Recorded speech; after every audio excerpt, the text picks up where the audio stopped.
سلطان عبد المجید نے جب مسجد نبوی بنائی، ترکی بادشاہ، تو اس نے ساری دنیا سے کاریگر بلائے، ان کو استنبول میں ایک بستی میں ٹھہرایا اور کہا اپنے ہر ہنر والا اپنے بچے کو حافظ بنائے اور اپنا ہنر سکھائے۔ تو سب نے ایک ایک بچہ حافظ بنایا، اپنا تعمیراتی ہنر سکھایا، تو 3000 حفاظ اور کاریگر تیار ہوئے۔ ان کو سلطان عبد المجید نے مدینہ بھیجا اور انہوں نے مسجد نبوی کی تعمیر شروع کی۔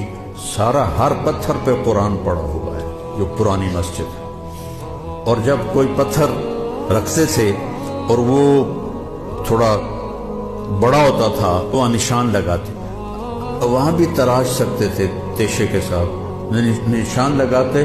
جس بستی میں وہ ٹھہرے ہوئے تھے وہاں وہ پتھر واپس جاتا، وہاں اس کی کاٹ تراش کر کے پھر واپس بھیجا جاتا، پھر اسے لگایا جاتا، پھر وہ تھوڑا سا زیادہ ہوتا، پھر وہیں جاتا تھا تاکہ ٹھک ٹھک کی آواز میرے نبی کو تکلیف نہ دے۔